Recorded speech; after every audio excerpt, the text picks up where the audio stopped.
Prism formula बनवत असताना कसा बनवला जातो, कुठून रिलेशन आणतात वगैरे वगैरे वगैरे बघायचं. तर आमच्या एक साधी सोपी गोष्ट लक्षात आली. Since deviation delta is equal to I1 plus I2 minus A. चालेल का रे सोन्यांनो? याच्याबद्दल कोणाला डाऊट नसेल, हे रटलेलं असू दे, आताच थोड्या वेळापूर्वी केलेलं, बरोबर आहे. मग आता मला सांगा, मी म्हटलं नाव फॉर मिनिमम डेविएशन साठी सेम फॉर्म्युला राहील का, त्याच्यात चेंजेस होतील? देअरफॉर कसलं deviation? Minimum deviation is equal to हे I1 आणि I2 सेम असतील. चालेल. मग याला आम्ही असं म्हटलं तर चालेल का? एक तर I1 म्हणा, I2 म्हणा, किंवा I म्हणा, चालेल ना? आणि असं केलं तर चालेल का? 2I मायनस ए असं केलं तर चालेल का? इकडे असं म्हटलं since I1 is equal to I2 is equal to I. चालतंय ना? दोन्ही सेम आहेत, मग I1 आणि I2 कशाला? आयच म्हणेल ना मी, दोन्ही सारखे असतील. समजले का? हा 10 डिग्री तर हा सुद्धा 10, मग मी 10च म्हणू ना, वेगळा कशाला टाकायचं? मग याच्यातून हा फॉर्म्युला बनला, कसा लक्षात आलं? समजलं का? पण आता एक मजा अशी आहे की मिनिमम डेविएशनच्या स्पेशल केसमध्ये काय होईल? तर आता तुम्ही मला सांगा रे बाळांनो, याला आम्ही पहिला परत एकदा इथे दाखवतो. हा पहिला सरफेस आहे ना, आणि हा दुसरा. इकडून रे आमचा तिकडे चालला होता.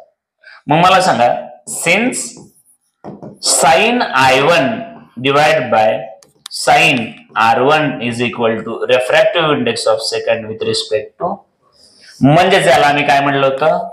म्यू म्हणलं होतं. बरोबर आहे का रे बाळांनो? बरोबर आहे का?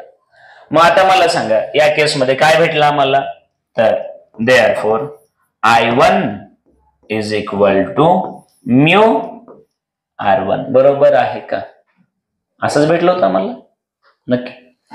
मग आता सिमिलरली मला सांगा, I2 इज इक्वल टू आम्हाला काय भेटलं होतं? Mu R2.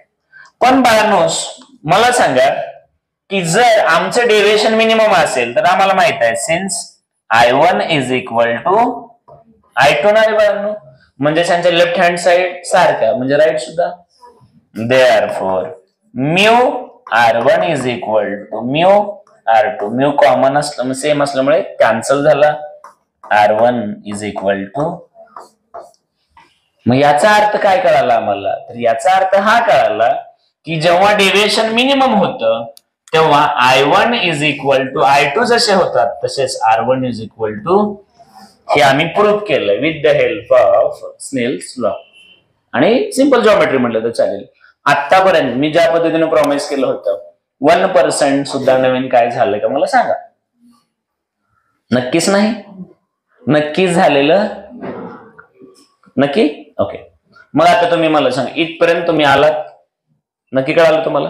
मग आता या केसमध्ये तुम्ही मला सांगा, therefore 2I is equal to हे काय होईल? मिनिमम डेविएशन प्लस ए म्हणा किंवा ए प्लस मिनिमम डेविएशन म्हणा, चालेल ना? Therefore I angle of incidence I is equal to A plus minimum deviation divide by काय होणार आहे? 2 होणार. समजलं आहे का? मग I तुम्हाला कळाला? नक्कीच I कळाला. आता राहिला प्रश्न, R1 आणि R2 जर सेम असतील तर त्यांना मी R म्हटलं तर चालेल का रे बाळांनो? कळालं आहे का तुम्हाला? नक्की कळालं? मग जर एवढी सगळी बडबड तुम्हाला कळाली असेल तर मला साध्या सोप्या भाषेत विचारायचंय की जर तुम्हाला खरंच कळालं असेल तर तुमच्याकडे आणखी एक छोटीशी गोष्ट आहे. Since angle of prism A is equal to तुम्ही काय म्हणता? R1 प्लस, मग दोन्ही सारखे असल्यामुळे डायरेक्ट याला मी 2R म्हणू. Therefore R is equal to A divide by 2 होणार ना रे? बरोबर आहे की नाही? मग आता एवढी सगळी बडबड, एवढा सगळा डेटा आम्ही जर घेतला आणि आम्ही जर साध्या सोप्या फर्स्ट सरफेसला वापरला तर काय होईल बाळांनो? Since sine angle of incidence I1 divide by sine of angle of refraction R1 ना, पण आता आम्हाला माहित आहे मिनिमम डेव्हिएशनच्या स्पेशल केसमध्ये आम्ही फक्त एवढंच म्हणावं लागेल sine I divide by sine, बरोबर आहे का? मग आता तुम्ही मला सांगा sine of angle of incidence I ची किंमत काय भेटली तुम्ही बघा बरं एकदा, A plus minimum deviation divide by, very good by no. मग आता तुम्ही मला सांगा तुम्ही याला असं केलं A plus minimum deviation divide by, आता काय बोलणार? Sine of angle of refraction R का आला ए बाय 2, बरोबर आहे का? मग तुम्हीच मला सांगा आता यालाच तुम्ही काय म्हणत होता, refractive index of second with respect to, म्हणजेच म्यू ना रे by. Therefore mu is equal to sine of angle of काय प्रिझम ना रे प्लस मिनिमम डेव्हिएशन हा अँगल, लक्षात आलं का, divide by sine of angle of prism by 2. मी काय बोलतोय समजतं का? आणखी याच्यावरती प्रोसेस करायची असेल करू, नाही असं नाही, पण आता आमच्या लक्षात येतं की आम्हाला नेमकं काय कळालंय. तर ही असते कॉन्सेप्ट. हा फॉर्म्युला सोडा, आता तुम्हाला हा प्रिझम फॉर्म्युला जर मी आहे म्हटलं तर काय आला प्रिझम फॉर्म्युला, तर हा प्रिझम फॉर्म्युला तुम्हाला काय सांगतो, तर म्यू म्हणजे काय, हा refractive index of that second medium with respect to, पण पहिलं तर एअर आहे, एअर किंवा व्हॅक्यूम घेतला तर ऍब्सोल्यूट होईल ना. म्हणजेच काय, तर थोडक्यात हा सांगतो refractive index of that medium, कुठलं medium, from which our prism is form, ज्यापासून आम्ही आमचा प्रिझम बनवलाय. मग प्रिझमच्या मटेरियलचा रिफ्रॅक्टिव्ह इंडेक्स आणि रिलेशन फक्त आणि फक्त कुठल्या अँगलवर आहे, दोनच, एक म्हणजे त्या प्रिझमचा अँगल, बरोबर आहे की नाही, त्या प्रिझमचा अँगल, अँगल ऑफ प्रिझम, आणि दुसरं म्हणजे काय मिनिमम डेव्हिएशन. आणि मिनिमम डेव्हिएशन मध्ये अँगल ऑफ इन्सिडेंट आणि अँगल ऑफ इमर्जन्स कसे असतात, इक्वल, R1 आणि R2 कसे असतात, इक्वल. मग मला सांगा एकाच वेळेस सगळेचे सगळे रिलेशन भेटतायत का? अरे बाळांनो समजतंय का? मग प्रिझम फॉर्म्युला काय, that is the simple relation between two angles and material of prism ना रे बाळांनो. Two angles and material of, कुठले अँगल्स आहे, तर अँगल ऑफ प्रिझम आणि अँगल ऑफ डेव्हिएशन यांचं सिंपल रिलेशन कोणासोबत, प्रिझमच्या मटेरियल सोबत. मग तुम्ही मला सांगा जर तुम्हाला दोन अँगल समजत असतील, दोन अँगल कळाले तर त्या प्रिझमचं मटेरियल तुम्ही शोधू शकताय ना, बरोबर आहे की नाही.